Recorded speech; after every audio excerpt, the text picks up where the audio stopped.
ازيكم يا جماعه، واهلا بكم في فيديو جديد من قناه الشبرون. نخش في الموضوع على طول. اول خبر معانا ان هادي الرياض يشارك اساسيا امام المقاولين العرب.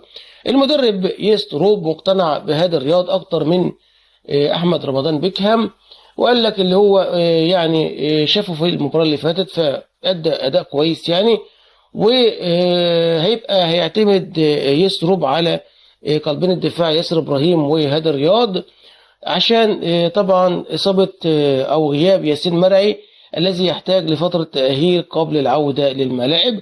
ممكن تلاقي بعض التغييرات في الدفاع أو في القائمة، يعني لو مثلا ياسر إبراهيم اتصاب أو هذا الرياض اتصاب بعد الشر طبعا يعني، فهيحصل إيه يعني تغييرات لو حاجة من دي حصلت يعني. ماشي. ده ملخص الكلام يعني. ماشي. الخبر التاني اللي معانا طبعا النادي الاهلي هيقابل نادي المقاولون العرب يوم الخميس الموافق اللي هو بكره 5 مارس 2026 الساعه 9:30 مساء بتوقيت مصر، على استاد المقاولون العرب. نادي المقاولون العرب هو صاحب الارض. المباراه في الجوله 21 من الدوري المصري، مذاعه بقناه اون سبورت 1 وكوره بلس. اكتب على جوجل كوره بلس، موقع كوره بلس وموقع يلا شوط، بصوت المعلق عصام عبده. النادي الاهلي في المركز الثالث برصيد 37 نقطة من 18 مباراة، أما المقاولون العرب في المركز ال 16 برصيد 18 نقطة من 19 مباراة. المقاولون العرب فاز في 3، تعادل في 9، خسر في 7. ما نلاقيش بقى إيه الأهلي بيتعادل معاه ولا خسران منه. إحنا عايزين نكسب الماتش اللي جاي والماتش اللي بعده إن شاء الله يعني. ماشي. عايزين ناخد الدوري ده. والحمد لله الدوري ال 45 تم الإصدار من المحكمة، يعني اللي إحنا الدوري ده بتاعنا خلاص، مش بتاع بيراميدز ولا أي حاجة. فبالشفا زملكاوي بالشفا يا بيراميدزاوي. مع ان ما فيش فريق حد بيشجع بيراميدز، بس هم اللي بيشجعوا بيراميدز هم الزملكاويه، فبالشفا الزملكاوي يعني. بفكرك برضو لاخر مواجهه جمعت بين الفريقين ما بين الاهلي والمقاولون العرب، انتهت بفوز المقاولون العرب 3-0. كانت المباراه في كاس الرابطه المصريه، والمباراه اللي قبلها كانت في الدوري المصري، كانت يوم 4/8/2024، انتهت بفوز النادي الاهلي 4-0. بفكر اللي جاي الاجوان كانت 3 اهداف لاسامه ابو علي في الدقيقه 14 والدقيقه 35 والدقيقه 65، وكان بيرسي تاو كان جاب جون في الدقيقه 77. ماشي. عشان تفتكر المباراه او تتفرج على ملخص المباراه، كانت المباراه يوم الاحد الموافق 4/8/2024. الخبر بعد كده معانا ان بيستروب يعني باللي حواليه والاداره والحاجات دي كلها عايزينه يعتمد في قلب الهجوم على محمد شريف. ماشي. قال لك كشف الاعلام احمد حسن نجم الكره المصريه السابق انه هناك اتجاه داخل الجهاز الفني بالاهلي للاعتماد على محمد شريف خلال الفتره المقبله. ماشي. بس انا بقول لك اهو عشان تبقى عارف. فاحنا بصراحه نتمنى هذا بصراحه، لان اديك انت شفت عثمان اوتاكا وشفت اللاعب اللي هو كامويش ده، يلسن كامويش، الاثنين بهايم يعني. الخبر بعد كده معانا قال لك عقوبات منتظرة من الكاف ضد النادي الأهلي. ملخص الكلام يعني بيقول لك ان الاحداث اللي حصلت في مباراة الجيش الملكي والجماهير الاهلي لموا ازايز على اللعيبة وكده يعني. فبيقول لك في صحيفة اسمها البطولة المغربية ان لجنة الانضباط في الكاف بصدد اتخاذ قرار بلعب الأهلي مباراتين خلف أبواب مغلقة مع تعليق التنفيذ في مباراة. يعني هيلعبوا، يعني فكرة عامة إن أنت تلعب مباراة من غير الجمهور. هم المفروض مباراتين بس، مباراة في مباراة مش هيتنفذ فيها اللي بتاع. ماشي. يعني أنت هتلعب مباراة واحدة من غير جمهور، اللي هي مباراة الترجي، مع تعليق التنفيذ في مباراة مستقبلا حال تكرار نفس المخالفات، بالإضافة إلى توقيع عقوبات مالية على النادي الأحمر. وأكدت الصحيفة أن في حال صدور هذا القرار فإن الأهلي سيلعب مباراة الترجي التونسي في إياب ربع نهائي دوري أبطال أفريقيا يوم 21 مارس الجاري بدون حضور جماهيري. مش عارف احنا استفدنا كده لو القرار ده اتنفذ. يعني أنا استفدت أنا يعني أنت مثلا لما رميت إزازة كده أنا استفدت أنا أنت أساسا أنت تلعب الأول في هناك في تونس، وبعدين انت محتاج بقى الجماهير هنا في مصر. طب انت كده استفدت كده، انت اخدت حقك يا معلم يا معلم يا معلم. لما رميت كده ازازه يا ابو ازازه كده انت اخدت حقك. عتا عتا ما هنقعد اطفال اللي بقى ازازه ده طفل والله. لو القرار ده اتمنى لا يتنفذ، يعني حاجه الكلام ده ما يتنفذش. كده انت اخدت حقك لما انت رميت ازازه، ازازه. لكن انت لو كنت سبت المباراه تمشي عادي من غير ما ترمي ازاز وتعطل المباراه، كنت انت كسبت. كنت ساعتها كان يانج افريكانز كان كسب 3-0 على شبيبه القبائل، كنت انت طلعت الجيش الملكي، كنت انت اخدت حقك يا سيدي. ولما انت تجيب جون يا عم الحاج، لما انت تجيب جون وتضمن تبقى تموت المباراه. فاهم انت قصدي؟ بس مش لازم بس انت ترمي ازازه. صفر يا عم، اقعد صفر يا عم. كل ما الجيش الملكي ده عامل لهم توتر يا عم. هات لك يا عم ادخل بليزر يا عم. ما تعرفش تلاقي ده، حطه في الاولى بتاع، اقول لك ايه يعني يقول لك دخل بليزر واقعد بقى ضايق ايه لعبت الجيش الملكي بليزر. ده زي ما بتعمل السنغال. لكن انت استفدت لما رميت ازازه؟ انت كده انت هتاخد عقوبات ما استفدتش حاجه، وممكن تطلع من دوري ابطال افريقيا. هري بس هري. اتمنى هذا لا يحدث، يعني العقوبات ديت يعني تبقى تعتبر يعني يبقى ايه يعني غرامات ماليه وخلاص. اما الخبر بعد كده معانا موعد قرعه الدور الثاني للدوري المصري الممتاز. هقراه لك بس ايه بالتفصيل. كشف ثروت سويلم عضو رابطه الانديه المصريه المحترفه موعد قرعه الدور الثاني لدوري مصر الممتاز. قال لك هتبقى، قال لك سويلم في تصريحات تلفزيونيه ان قرعه الدور المقبل من الدور الممتاز ستكون عقب انتهاء الدور الاول يوم 12 مارس الجاري. ماشي، عقب انتهاء الدور الأول يوم 12 مارس الجاري، مؤكدا أنه لن تتكرر أخطاء قرعة الموسم الماضي. وأوضح في تصريحات أن قرار خصم الثلاث نقاط الثلاثة من النادي الأهلي جاء تطبيقا حقيقيا للوائح وليس مجاملة، مشير إلى توافق هذا الإجراء مع قرار لجنة الاستفتاء. كما اعتبر أن حكم المحكمة كما اعتبر أن حكم المحكمة الرياضية الدولية كاس كان متوقعا، مؤكدا إغلاق الملف نهائيا بتتويج النادي الأهلي بطلا للدوري موسم 2024-2025 بالشفاء يا الزملكاوي. أما عن حقيقة الخبر بعد كده معانا، يعني حقيقة انضمام عماد النحاس لجهاز طروف الأهلي. قال لك يعني فكرة غير مطروحة حاليا، خاصة أن طروب رفض استمراره في وقت سابق. ماشي، يعني النادي الاهلي، اداره النادي الاهلي مش يعني ايه ما بتتكلمش في الموضوع ده. هي لسه واثقه في المدرب يستروب وهتكمل معاه. وكنت سمعت من يعني من اللي هو الصحفي اللي هو يستروب، مش يستروب، من اللي اسمه ايه ده، ابو المعاطي زكي، على القناه بتاعته كان طالع بس مباشر بيقول لك يعني ايه ما ينفعش يمشي، لان ايه في شرط جزائي وفي يعني فاهم انت حاجات شرط جزائي زي هيدفع بقى، هيدفع ليستروب ولا هيدفع لمارسيل كولر ولا هيدفع خوسيه ريبيرو، فاهم انت. فهو مكمل مع النادي الاهلي يستروب يعني ماشي. وعماد النحاس مش في ايه، مش في فكر اداره النادي الاهلي دلوقتي يعني ماشي. بص عشان بس اكد لك الكلام. قال لك ان يستروب يستحق الحصول على مبلغ يتجاوز 3 ملايين دولار حال قرار الاهلي انهاء التعاقد معه قبل الموسم الجاري. ماشي، فانا بوضح لك الحته دي برضو يعني.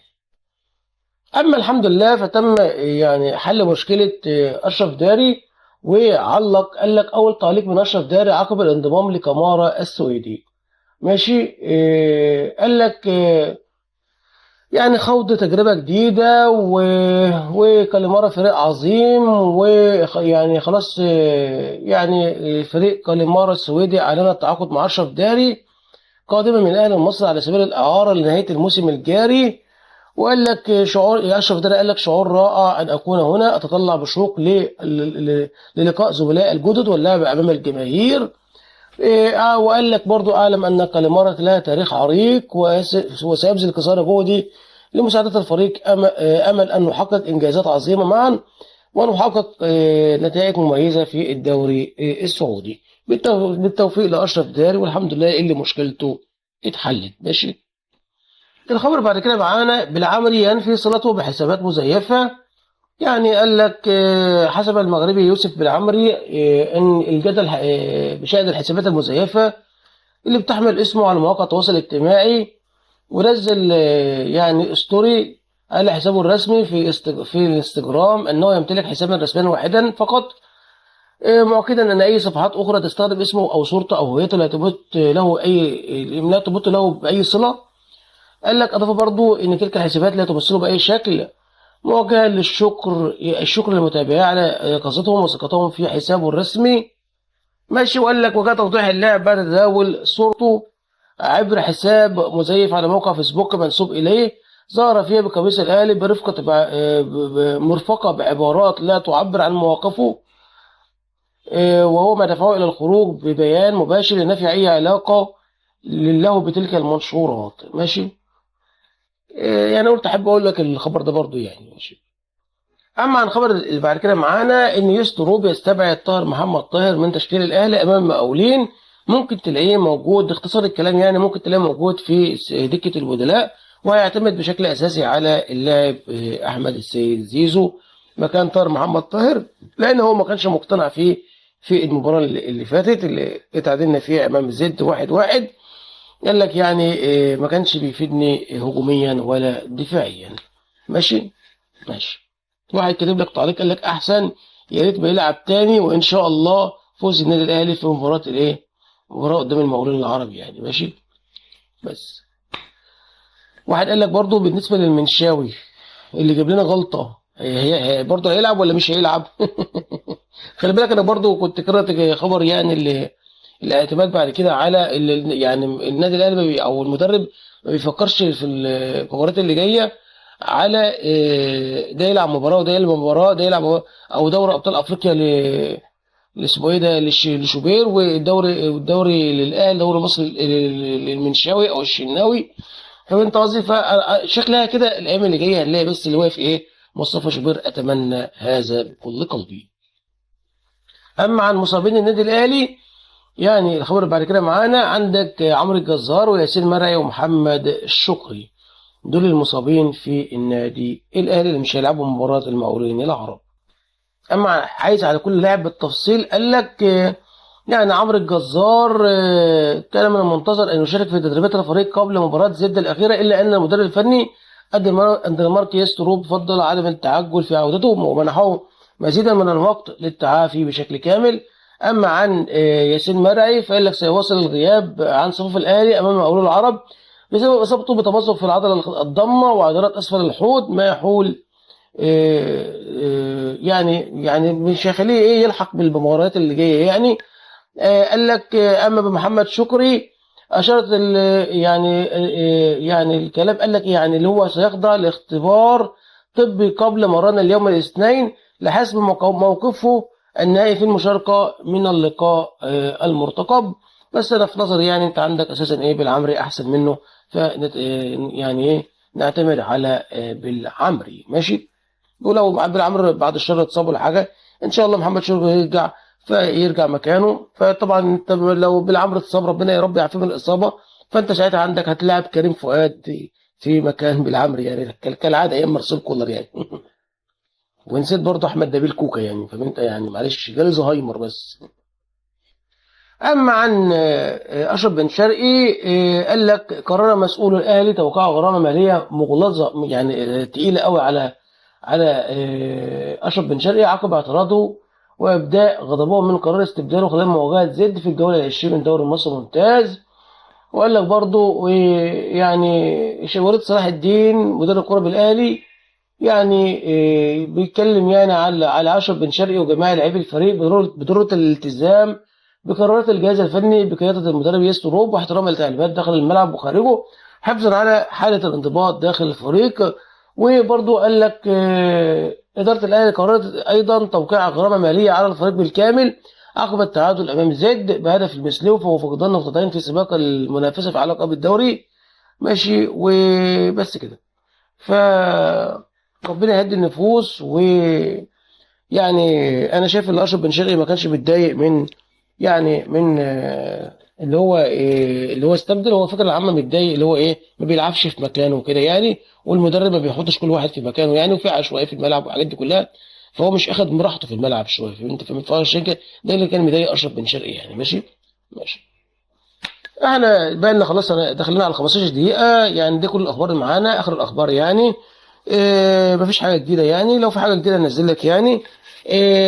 كل توفيق للنادي الاهلي في مباراه المقاولين العرب. هطلع لكم بكره بس مباشر في قناه محمد كرم او محمد شبرون، هبقى اسيب لك رابطها اسفل الفيديو. خش عليها اطلع لك بس مباشر، بنطلع ساعه المباراه بس مباشر وبنتكلم، بس ببقى مطلع صوت المذيع بس، لكن انا ببقى بعلق على المباراه وبنتكلم مع الاصدقاء اللي على يعني على القناه القديمه كده، يعني زي اوتافيو وغيرهم.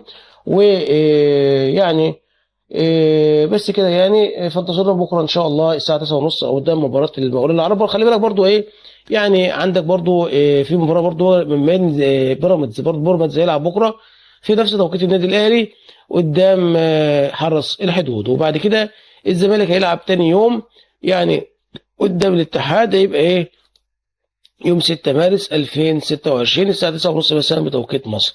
فهطلع لكم بس مباشر هنا. وبرضه يوم ايه، يوم مباراه الزمالك ان شاء الله، ان شاء الله الاهلي يكسب المقاولون العرب، وان شاء الله الزمالك يتغلب من الاتحاد السكندري، وان شاء الله بيراميدز يتغلب من حرس الحدود او يتعادلوا يعني، وان شاء الله الدوري اهلاوي. ده كل في الموضوع، ما تنساش بقى الاشتراك في القناه، وده كل في الموضوع، والسلام.